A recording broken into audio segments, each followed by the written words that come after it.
Chapter 67.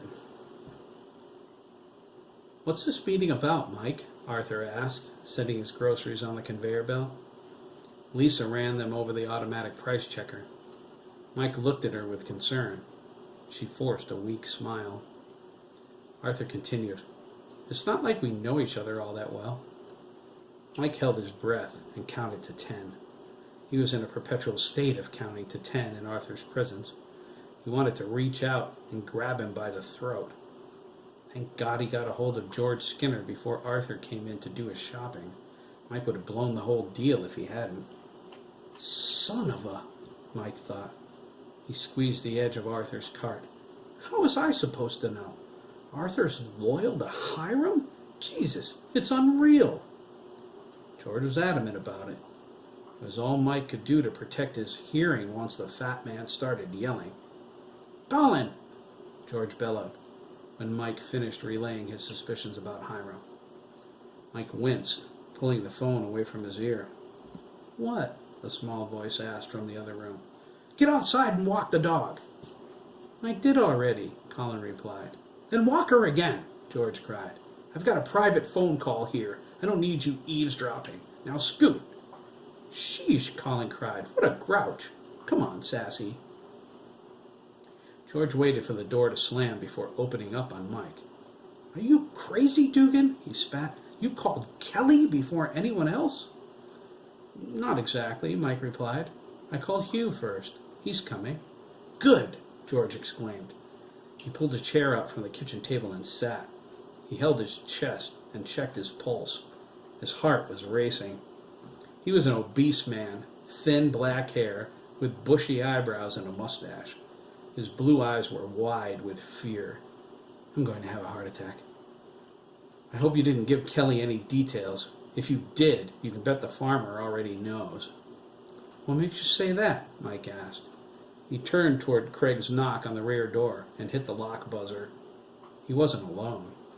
"Hang on, George. My nephew's here. He's got a friend with him." "Good God, Mike. Don't say anything in front of the kids, okay? They go to school with my son." "I won't," Mike replied. He pressed the phone to his chest. Mike kissed Craig on the cheek and held his hand out for Jeremy to shake. The kid had a good grip. Jeremy nodded politely. Craig went into a long-winded explanation of why Jeremy was there. Each time Mike opened his mouth to speak, Craig cut him off. By the time he finished, Mike had a year's worth of reasons why he should let Jeremy stay and help during his shift. It was a waste of words. Mike intended to keep McKee around, and for two good reasons. One, he wanted to talk to him about Hiram. His brother worked at the farm. And two, he wanted to ask if he would help them convince Craig to be firm with his father. Nancy told him Jack went over the edge in a big way. He feared for his nephew's safety. Mike reached out and put his hand over Craig's mouth. "All right, Motormouth," he cried. "Jeremy can stay." "Yes," they exclaimed at the same time. "Under certain conditions," Mike added sternly. "Anything," they replied together. Mike looked at them oddly. "Are you two okay? You're acting strange." "It runs in the McKee family," Craig replied. "We're okay," Jeremy said. "It was just a rough morning, that's all." "You can say that again," Craig said. "It was just a rough morning." Craig scowled. "Oh?" Mike asked, shaking his head. "How so?" Jeremy rolled his eyes. "His brother was in rare form this morning," Craig said, thumbing toward his friend. He wasn't lying. From the moment they stepped downstairs, Derek and Chris were on them about what they saw. It didn't matter how many times they said they were only wrestling, Chris kept asking, "In the nude?" At least he had the decency not to say anything in front of their mother. When Virginia asked what was so funny, Jeremy and Craig scampered out of the house and left Chris to do the explaining. They hoped they weren't making a mistake. "He's a wise ass," Jeremy offered, excluding Craig's watchful uncle from the details. "But good to me, right?" Craig interjected. He didn't want Mike to get the wrong idea. Jeremy nodded. "Okay," Mike continued. "This is the deal. He told them by law neither of them was old enough to work in the store because he sold liquor.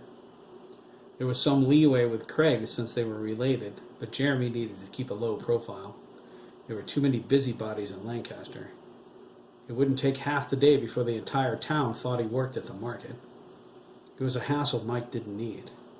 He also informed them that with Dan gone and Craig off yesterday, they were way behind stocking the shelves and doing the inventory. "You need to finish it today," Mike said, holding the phone with his chin. He grabbed both boys by their collars. "There's too much going on this week to screw around. Do we understand each other?" "Yes, sir," the boys proclaimed. Jeremy stared at Mike's forearms. They resembled the Incredible Hulk's. "And you, McKee," Mike continued. He let go of Craig and pulled Jeremy to him, nose to nose. Jeremy smiled. His breath smells like scope. "As soon as I'm off the phone, I want to talk to you." "Sure, Mr. Dougan." "Mike." Jeremy nodded. "Sure, Mike." The boys left the office. Mike heard Jeremy ask Craig, "What does he want to talk to me about?" "I don't know," Craig replied, punching his time card. "Maybe my dad?" They opened the door for Bea. She was working a double today. It was the day shift cashier's day off. Mike usually handled the register since it was historically slow on Wednesday, but there was too much to do this morning. When Bea called him earlier, she was shocked and dismayed over what she heard through the grapevine. She needed to know, was it true? Was Dan dead? Mike sadly confirmed the bad news and mentioned something about being swamped with work. Bea felt better after her emotional display last night. She volunteered to help. Mike was glad. Until then, he had no idea how he would make it until closing with his sanity intact. Old Ted came in with his arm around Lisa. She looked like she hadn't slept much. It was true. Every time she turned the light off, she felt like she wasn't alone. It drove her up the wall until she finally left the light on. She was glad to see Mariana yesterday. Her Puerto Rican mother convinced her she wasn't responsible for Dan's death. Lisa didn't give her much detail other than her guilt over not driving him home. Mariana comforted her, but it didn't make her feeling of loss go away. She hoped to make it through the day without crying. Mike nodded at old Ted. Lisa kissed him on the cheek, clocked in, and walked away with Jeremy and Craig under each of her arms. "Rough week around here," old Ted said to Mike. "I ain't seen so many long faces since Tim died." "That's right," Mike said. "You knew Timothy Adler, didn't you? Were you at Margaret's graduation party the day he died? You and the Colonel were friends?" "Boy," old Ted said, "don't you know nothing about Lancaster history? I grew up with Tim. I served with him in WW2. I was an engineer. Of course, there wasn't much choice for colored back then, but I served all the same." He brought his hand to his chin.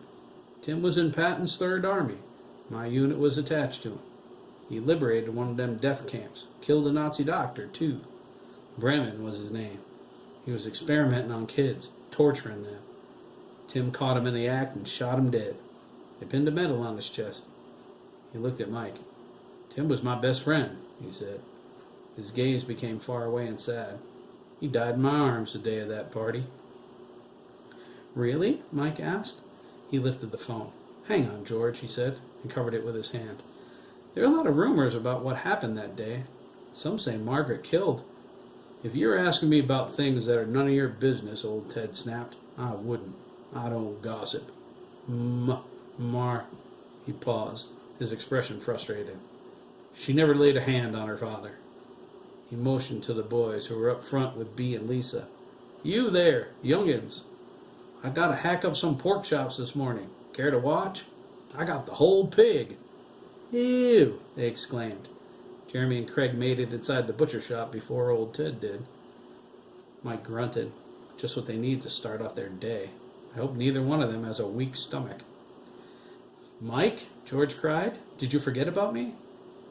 "Oh," Mike replied, feeling foolish. He put the phone to his ear. "Sorry about that, George. I was distracted. Let's see, where were we? Oh, yeah. No, I didn't give Arthur any details about Hiram.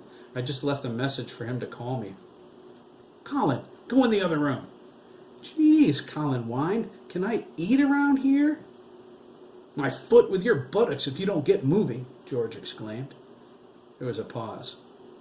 Well, thank God for that, he continued, his voice lower. Kelly was involved with the farmer longer than anyone. Take my advice. Unless you want Hiram to know what you're doing, don't tell Arthur anything. Are you saying my suspicions are true? Mike asked, rubbing his forehead. I'm getting a headache. Why didn't you guys... You could stop right there, Mike, George said. I'll be at your house Friday. I'll bring Peter Rollins, Roland Underwood, and Don Barry with me. If you can get Kelly to come, more power to you. But you and I are not going to talk about why we did or didn't come forward, understand? You haven't got the foggiest idea what Hiram Milliken did to us. Until you do, don't even presume to pass judgment. Mike winced at the memory. George slammed the phone down in his ear. Arthur stared at him oddly while simultaneously handing Lisa a $50 bill. He cleared his throat. Mike frantically searched for an indisputable reason why Arthur needed to be at his house for the meeting. He opened his mouth, but he paused when someone tugged on his sleeve. He looked down into Jeremy's shining blue eyes. Mike glanced at Arthur, whose attention was now focused entirely on the kid. Is Arthur as sick as Hiram? Mike thought. His mood went ebony. Jeremy, Arthur cried. What are you doing here? Hi, Mr. Kelly, Jeremy replied. I'm just visiting my friend. You know Craig, right? Arthur nodded, taking his change. The light faded from his eyes. Yes, I know him, he said. I know the boy screams better. He thrust that thought away. He perked up some and forced a grin. You were headed to his house when I gave you the ride, remember? Right, Jeremy said. Well, you're a good boy, Jeremy, Arthur said. I'm sure Craig can use a real friend. So can I, Jeremy mumbled. He turned to Mike. Arthur's eyebrow went up. Craig told me to tell you there are customers at the deli counter. Thank you, God, Mike thought, placing a hand on Jeremy's shoulder. I've got to go, he said to Arthur. About Friday? It's just a social thing, you know. Bring something to drink if you don't like beer. Arthur's eyes were fixed on Jeremy. I'll be there, he said, no longer concerned with Mike's reasons for inviting him. He didn't care now. He turned on his heel, grabbed his bags, and sashayed away. Mike kept his hand on Jeremy's shoulder as they walked toward the back. He thought, Jeremy's the best thing that's ever happened to Craig. I'll do my best to ensure he feels welcome around here. Craig was waiting at the end of the bread aisle holding 2 clipboards. Mike looked at him, confused. We're doing the inventory, Craig said. How can you both be doing inventory, Mike asked, reaching for the clipboards. It took me weeks to get you to fill out the forms right. Jeremy couldn't possibly learn how to do them in such a short time. See for yourself, Craig replied. Mike examined the forms. They're perfect so far. Come to think of it, the boys worked together all morning, and everything they did was perfect. I expected Craig to end up going over Jeremy's work. He eyed them curiously. They watched him expectantly. It's the oddest thing. It's like Jeremy's worked here as long as Craig. Mike let the clipboards go with an approving nod. They walked away, resuming their inventory. Craig didn't have to repeat a single instruction. It was the same when they stocked the shelves and crushed the cardboard in the compactor. Jeremy was the fastest learner Mike ever met. He slipped behind the deli counter and sliced some olive loaf for Mona Kerouac. Keith snuck over to Jeremy and Craig. He glanced back at his mother. Did you give Chris my message? Keith asked, pulling them into the aisle. They looked at each other and smiled. Keith had brown eyes, shaggy blonde hair, and a pug nose. His expression was perpetually pouty, but when he smiled, it was wide and revealed perfect teeth. He was emotional and easily upset. He was 2 inches shorter than Craig, who nodded at Jeremy. They thought the same thing. It's nice to not have to look up at someone for a change. Not all the Kerouacs were short. Keith had an older brother, J.T. He was as tall as Matt, with the same brown eyes and pug nose as his brother, but J.T. was a strawberry blonde, his shaggy hair down to his shoulders. It encircled his face, not like Keith's, that was more like a shaggy bowl cut. He had dimples in his cheeks, not as bad as Ian's, wore glasses when he didn't have his contacts in, and had braces. JT was a really friendly guy, like Keith, smoked just as much pot, but was nowhere near as sensitive. He was turning 17 July 4th. Keith would be 15 August 8th. JT would be a senior in the fall with Lisa Gibbons, although his baby face made him look younger. "Would you relax, Kerouac?" Jeremy asked. He half laughed. "Of course I told him. Why don't you call him?" "Are you kidding?" Keith cried, checking on his mother. "I got royally reamed when you called me. If she caught me calling out, I'd get killed." "It's your fault, man," Jeremy replied. "Really?" Craig agreed. "I know," Keith nodded, rubbing his buttocks. "My dad tanned my hide." Jeremy felt a chill go down his spine. He looked over at Craig and discovered it wasn't his chill, it was Craig's. He knew by the faraway look on his face. This was the second time today he felt that same chill. The first time was when Mike called Jeremy into the office and closed the door. Craig knew whatever his uncle wanted to talk about involved his father. He was right, but that was only part of it. Jeremy was very open with Mike when they discussed Craig's feelings about his father. He understood well how Craig felt. Mike assumed the boys did some heavy talking in the short time they were friends. They did, but they didn't have to talk about emotions. It was the mind link. Jeremy knew Craig's feelings as well as his own. He told Mike convincing Craig to turn on his father wouldn't be easy. He loved Jack, pure and simple. Mike explained Jack's condition when Nancy visited him. Jeremy agreed with his assumptions and felt angry. Mike was right. Jack would go too far. Craig might end up badly hurt, or even worse. Were they willing to let that happen? No, Jeremy thought, we're not. He's hurt Craig enough. It's time to end it. Jeremy promised to do his best to convince Craig his life might depend on Jack getting help. "There's something else before you go," Mike said, leaning back in his chair. Jeremy nodded, shifting in his seat. He felt Craig's anxiety. They'd been in the office for a long time. Jeremy tried something. He focused on his feelings that everything was all right. He projected them to his friend. Craig stuck his head out from around the corner and smiled. Jeremy left the contact open, their feelings entwined. It was a warm sensation that spread through them. "Your brother works at the farm?" Mike asked, spotting Craig. He waved him away. Craig ducked back behind the wall. "Since last year," Jeremy said. He scratched below his left eye. Around the corner, Craig did the same thing. "Has he ever complained about anything? The working conditions, or—" "Nah," Jeremy replied. "Chris likes the job, I guess.